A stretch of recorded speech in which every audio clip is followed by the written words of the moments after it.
The ecosystems of the Great Lakes and oceans have been stable for millions of years, but humans have managed to change that over the past 100. Down below is the Hamilton Harbor attached to Lake Ontario that is filled with toxic tar from the factories surrounding. The site of the tar, called Randall Reef, has polluted the water with polycyclic aromatic hydrocarbons which are highly toxic to wildlife. On a larger scale, many environmental issues are happening throughout the Great Lakes and oceans. In the Great Lakes, invasive species such as the brown goby and zebra mussel are competing with native species for territory and food.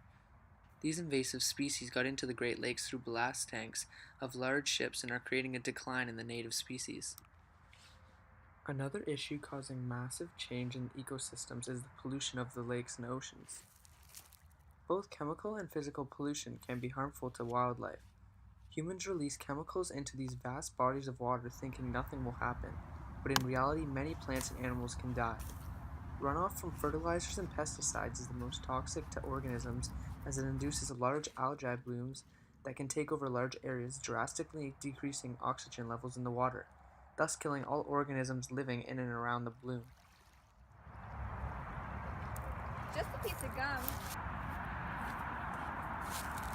Oh well. Do you think the ecosystems of the Great Lakes and oceans around Canada are changing? Yes, the ecosystems around the Great Lakes and the oceans are changing, mostly because of human problems. Why should we help save plant and animal life in our Great Lakes and oceans?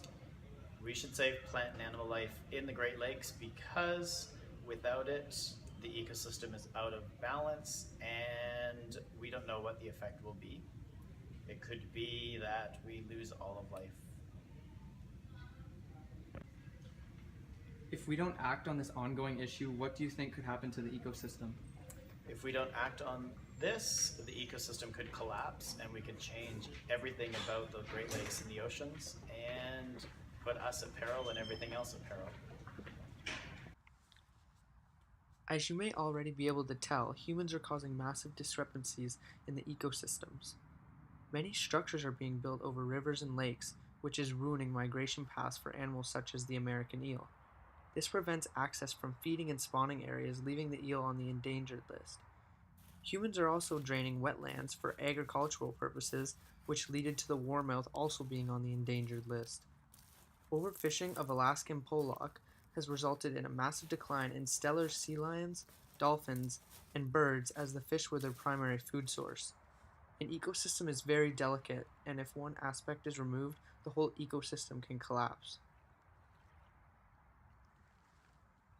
Overall, humans are causing massive issues for the ecosystems of the Great Lakes and oceans that are completely irresponsible. We have to act very fast and come together as a country to help resolve these ongoing issues.